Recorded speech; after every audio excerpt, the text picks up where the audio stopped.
Welcome back. You can see at this juncture it's pretty much done now. I videoed on and off for everything after part 2 that would include pretty much changing the hydraulic pump over to chain drive, building a steering for it, building the bucket, painting, of course. You can see that part's done now. But yeah, I kind of got to the part where I was starting to put the video together and realized I didn't have anything to say. Well, welcome to part 3, I guess. Oh, and apologies in advance. It's going to be a lot of stitched together, jumpy, random pieces, just kind of like last time. But I don't know, maybe you can still learn stuff from it. If you were looking for any indication as to how dedicated I am to keeping this as a crank start tractor, I'm going to chain drive on the hydraulic pump instead of belt drive. But I need that geometry right there. So I'm going to make it out of this so I can bolt it onto there. And that way, if I have to change sizes someday, or just, sprockets are a wear item, that way I don't have to, make this again. I just make that. So it bolts on. I make it sound easy. It's going to be a process, but I'll show you some of it. All right, all I've done there is tightened that short nipple into this flange as hard as I could. And then there's a 1-inch nipple pounded down over the end of it that I'm adding some thickness out of the same kind of material as everything else. And it was just a handy way to make a quick sleeve. So now I'm going to cut it off to about the right height and weld it up and then start cutting notches in it. All right, welded, cut off, and hole drilled through it. Now it's time to start carving. Now it's becoming a recognizable shape. You can kind of see what I got going on. A little bit more, I'm going to do a little bit more grinding and then some more welding to build it back up and then grind it back down. The whole drill. I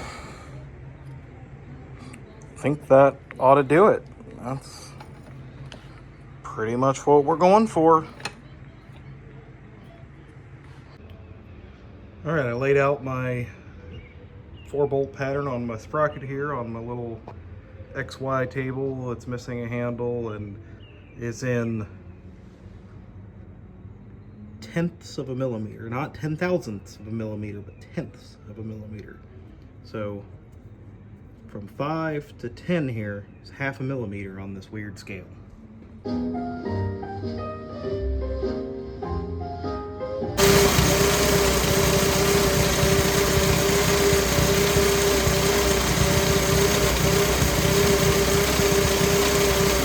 Okay, today's activity is brakes. I'm kind of thinking I can use a lot of what's here from the factory brake system, but I think I'm going to have to cut it into a lot of pieces. That's pretty much what I'm going to do. Cut it into a lot of pieces. It needs to be wider because it used to be on the other side of that cross beam, which is skinnier up there. So it's be wider down here, which needs to be narrower here. This neither of these pedal arrangements is going to work the way they are, but yeah, I'm pretty much going to hack the whole thing apart and stick it back together in an entirely different way. But I'm going to use the same concept, pretty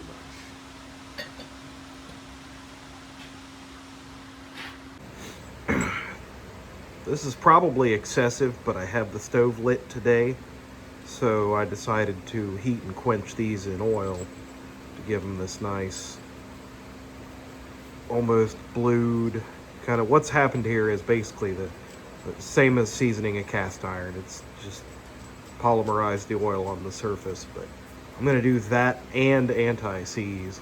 I don't ever have to have to drill new ones because I'm going to reuse these, right? I don't want to have to drill these even deeper and tap them even deeper to get them out if I take them back out ever again anyway. This is a material bucket. Or, well, this is the material for a material bucket. And the bucket will be for different material, probably. Maybe some of the same kind of material, but not nice material. Not nice, this kind of material. Nice material that's not this. This is a material bucket. I started setting up to use the welding table, but it's not quite big enough unless, like, I don't know, I don't want to deal with taking the bench grinder off and screw it, I'll do it on the floor. Which is, of course, basically a granite surface plate. Microns of flatness, just, perfect surface. Dab this in here at 45-degree angles, because the way I designed this bucket, I should be able to do both of these, this and its mate, just like it, at 45, and then the next big flat sheet won't quite be a 45, so that it has a little bit of, I don't know what to call that, but yeah.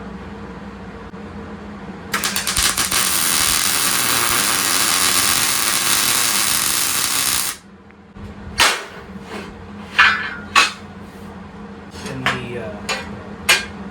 weld pool affected area. Weld.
I am back at it on the loader tractor today, so I'm working on taking the hood off to get back in at the coupling I put on the front of the motor, because the pulley didn't turn out great. It wobbles pretty bad and kind of, isn't really good for fatiguing alternator mounts and stuff like that. So that's one of the smaller things I'm working on. I'm going to kind of redesign, completely over-design that so that it is indeed better. I've got to come up with steering still. Kind of working on primering the bucket, and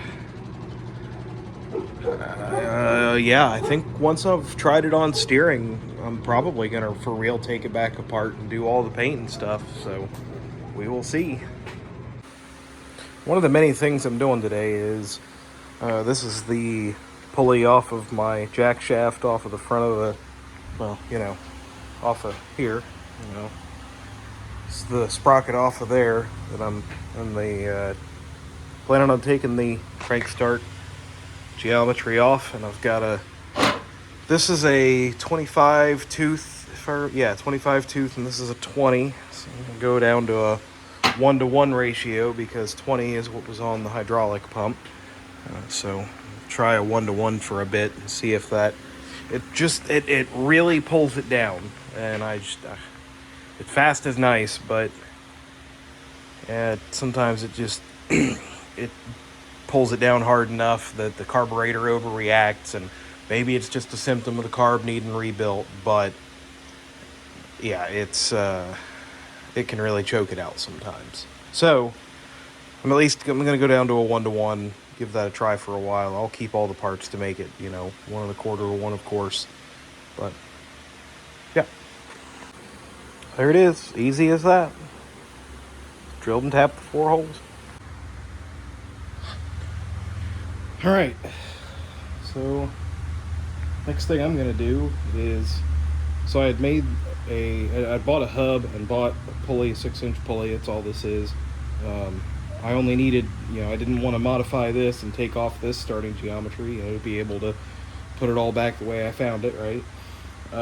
But that sheet metal coupling system didn't really work out that well. So I'm going to replicate this, except I'm going to make it so that I can put, literally, I'm going to make hockey puck couplings. I'm going to make a little 3-inch bore in here that the puck's going to fit in. The puck's going to have holes drilled in it. And there's going to be 2 pins sticking out of this pulley and 2 pins sticking out of a coupling. And I'm copying that off of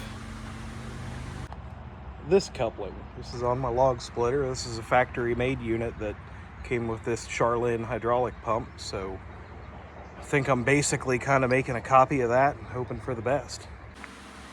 First order of business is I get to change chucks because this little 3-jaw isn't quite big enough for the material I need to turn.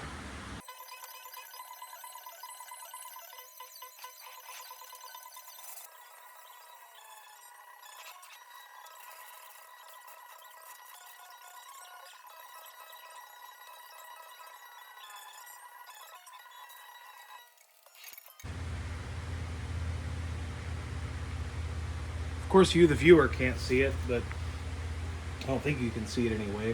But there's an original, well, I'll call it original, but it was on this piece of stock, kind of a drill center that seems to be close enough to center to use for my purposes anyway. I've got a ton of stock to take off anyway, so it seems pretty good though. So I think I'm gonna run with it. Clamp it down a little bit tighter, of course, and give her a go.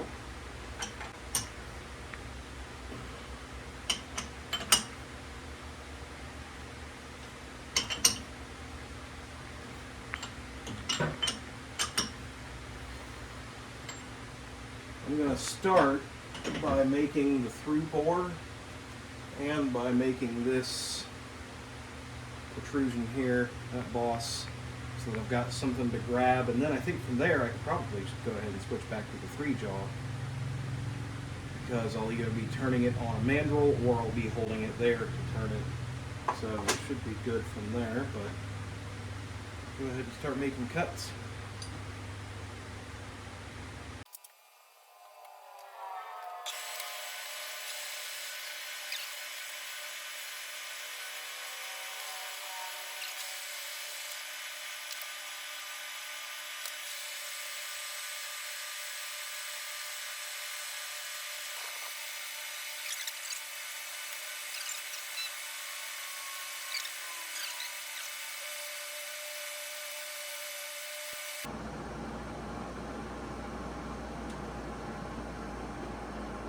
Okay, well, let's see how that cuts.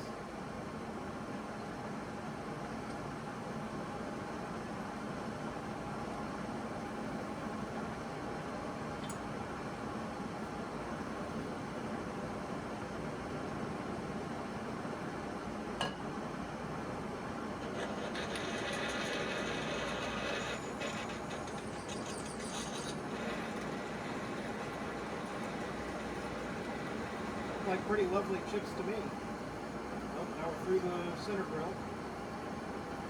Yeah, those are beautiful chips.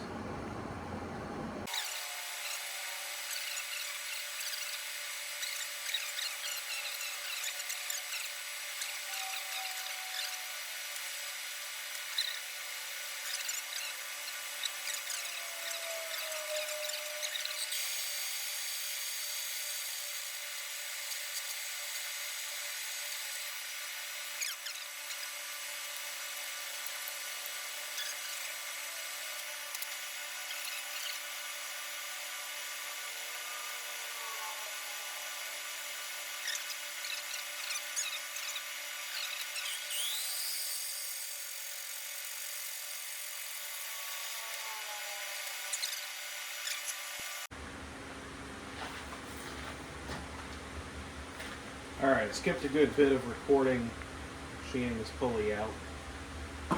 This is because my phone battery was dying, so Now I find myself once again making something so that I can finish making something. I've got a set of these rotary Keyway cutters. These are pretty stinking neat little devices here. And this one's set up for a 1/4 inch Keyway on a 3/4 inch bore. And I've got them up to 1 inch, and I can change over all these parts. I've got a few eccentric adapters that my grandpa made that I'm getting ready to make one of to be able to. Maybe I can find another one of these cutters too. Ooh, that's really dull. Right, well, maybe I can find another one of these 1/4 inch wide wheels and replace this one. But anyway, I need to make an eccentric bushing so that I can use this 3/4 inch. And I said I've got a set of these, right? But I don't have 1 1/8 inch. That's kind of an oddball. So I'm gonna make the outside of this 1 1/8 inch. I'm going to think about 3/4 offset, 1 1/8 inch would be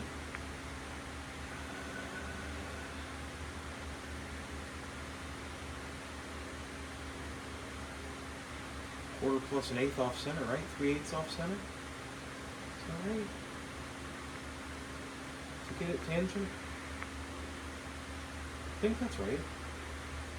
Well, anyway, let's determine that. Get my safety strap.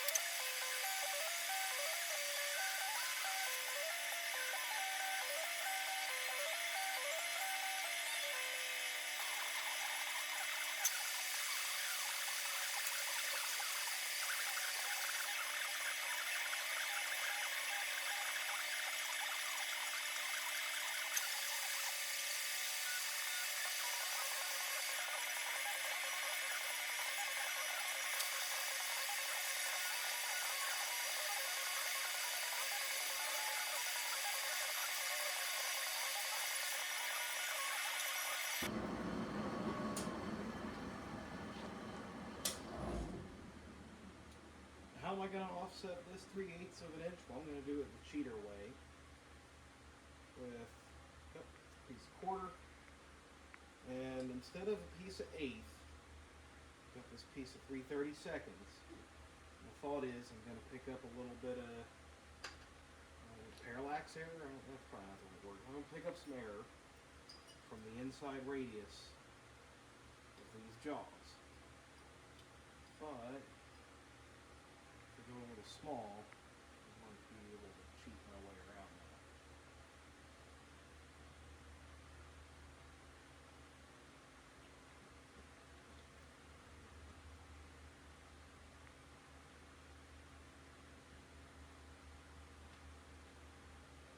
Alright. Get that extra tight. Safety squints all the way on. And we'll give it a go. As soon as I find the center.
All right, nothing left but to try it and change this insert. There, finally, after 2 whole evenings of working on these things, I've got 4 of these that are different sizes, different setups.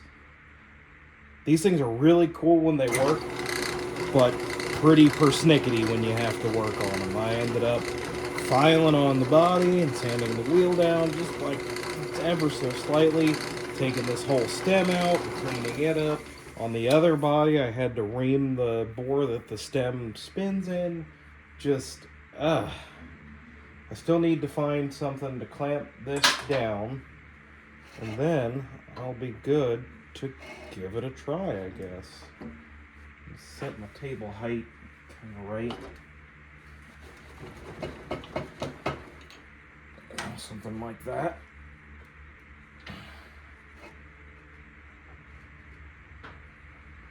Yep, that'll work. Got my offset bushing. Okay. Never mind, I'm an idiot. I don't need something to hold it down because it's not gonna spin. Right? We're cutting a Keyway. I kind of forgot that.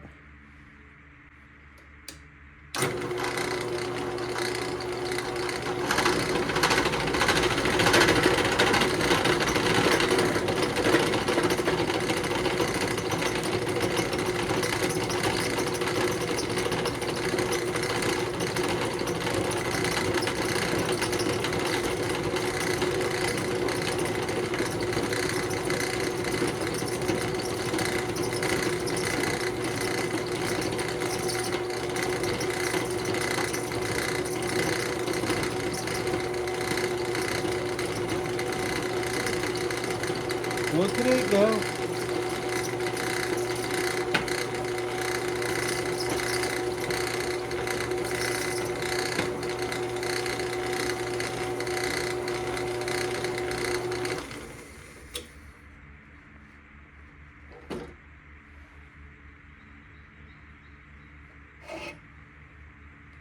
Did all that work to realize it was actually set up right the first time, because it's not a 1/4-inch Keyway in that pulley. Dang it.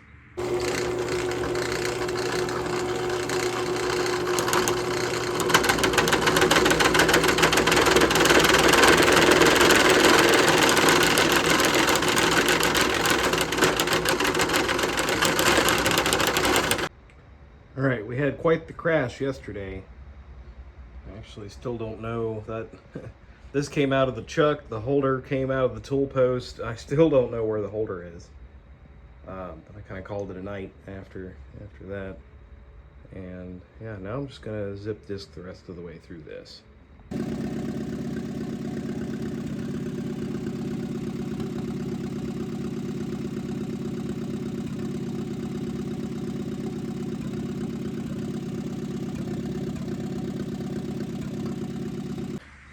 Okay, the next thing up is steering, and that's honestly kind of why I'm recording this, because in part, as I sit here and hold the steering wheel, I'm going to be able to look back at this and,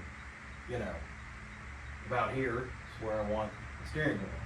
So I'm thinking there's a couple of ways I can go about this. I could have, I'm trying to do line of sight here, I could have it, kind of want to have it be able to hinge a little bit. And I could have it down at my feet here, where I've got this pedal where the PTO housing bolts on. Or I could do something kind of like this and have, I think I might, yeah. I'm thinking I'm going to do something kind of like this. I'm going to have a short shaft going into my orbital valve. I don't have a lot of length though. It's not a very...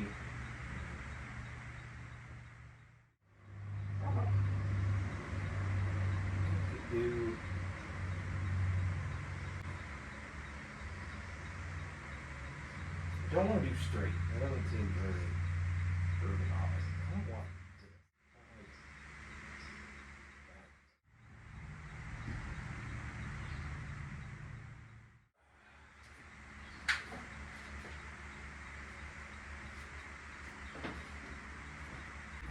Well, I'm working on the steering column now, and what I've done is I kind of pre-drilled the plate, laid it out so that I'd have the pattern of the steering valve, and used a center in the lathe to just line it up to this piece of tube so I'd have some way to hold it without having to change to the forejaw, because I need to make this middle hole. These are final size, these four, but the middle hole needs to come out to 1 3/4 inches, which I don't have a drill bit for that, so it's going to be needing to be done on the boring bar, or with the boring bar on the lathe anyway. So I can drill it a little bit larger. I can go up to, I'm going to do this 3/4 and then probably like 1 1/8 inches or so, so I get close to final size, but at least make the boring bar. Actually, I think the boring bar fits after, well, shoot, it probably make it just fit after the 3/4, so I don't have to change tools so much. Okay, I think this came out pretty well. The 1 3/4 inch bore there. The orbital valve does, cleaned off a little bit, does fit it. Lines up nice. There is one more thing that I'm going to do here. Right quick. Where is the right? Go.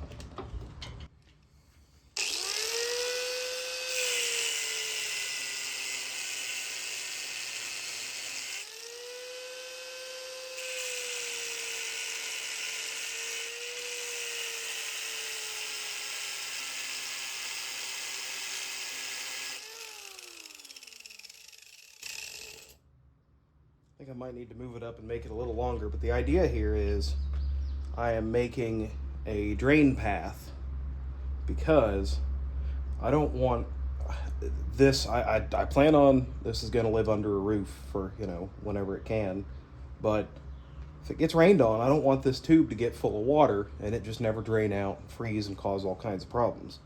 So I figure the easiest way to make a drain, I could drill a hole in there, but this is going to be the very absolute lowest point, and in theory let no water accumulate and possibly be easier to clean out than a hole, because really all I've got to do is take these 4 bolts loose, pull it away, and just hit it with a wire brush or something and put it back together, and then I can even inspect to make sure there's nothing in there.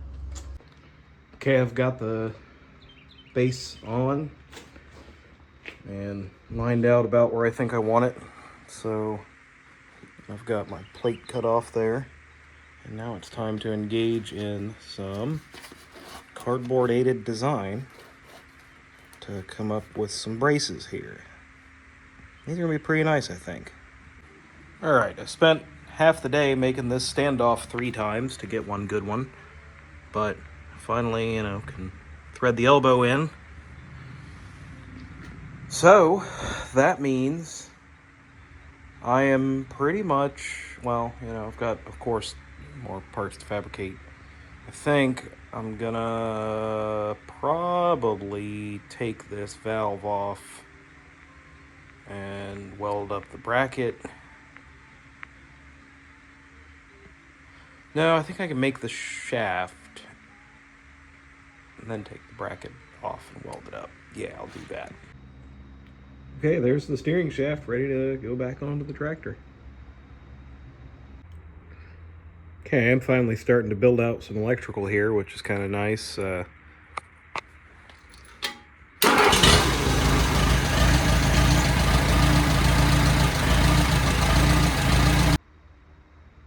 right, there's the wiring, a mess as always, but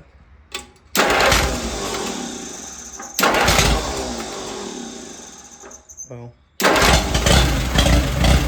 we go. Now works with the key and everything, and charges. What? Well.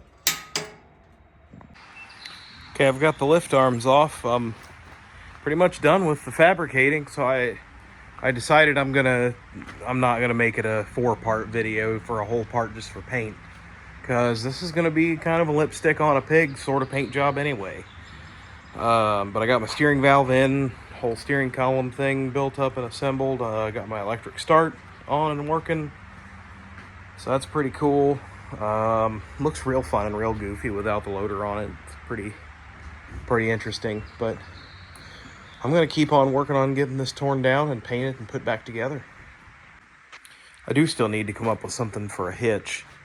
Yeah, and I think I'm going to put a receiver down there kind of under the crank handle so that I can have something on the back. And I think I'm going to do, I've got a third valve open now from not having the steering plumbed into it. I'm going to make that into a set of remotes that are going to at least come to the back here, and maybe have, maybe not before the tractor show, but I think I'm going to have a grapple that plugs into them too. Would be pretty cool. Well, I was tearing down and wire wheeling, and rubber coupling, hockey puck coupling number 2 already has some very serious cracks. So this time I've got Delrin. Alright, we're just in the last steps of getting ready for paint. I had the front axle out from under it, finished up some welding, and painted the underside of it just so that it, would get painted, because it's pretty close to the ground. So yeah, I think once tomorrow, get it out and wash it, pull it back in, primer it, and paint it, and start painting some of the other parts and putting it back together. I am on Rev 3 of my coupling design now. I ended up at a 1/4-inch steel disc. The hockey pucks ripped open after hour of use-ish. One of them even just totally detonated. I got some Delrin from McMaster car and tried that, but it ended up being so brittle by the time I made the holes I needed that it was kind of thin at the ends, and one of them broke in half while I was trying to drill it. So I'm at steel disc. I've got a jaw coupling in the mail that I might have to do some serious work to make room for, but I think this will at least work for the OVAM show. It might be kind of loud and it might wear a little quickly, but we shall find out. Like I said, final before shots. It's gonna get washed down, primered, and painted. So I painted the yellow last night, and I decided that it's, how rust-oleum can be. It's been about 18 hours and it's not quite, I wouldn't want to put tape on it. So I decided to try aluminum foil. And the nice thing is I can just kind of mold it around the back side of the wheel there, and it just holds itself in place. So we'll see how that does. Yeah, I'm pretty happy with that, actually. Didn't peel off any of that paint. Left a nice. That looks good. I got a little paint on the tire, but I'm trying to save time by not taking the darn thing off. So, worth it. I would just like to point out that yes, I am using one C to work on the other C. And that's because it was the handiest place I could come up with to mount my tire changer. Just drops right in that hole. Isn't that kind of handy when you don't have somewhere to bolt one of these things down?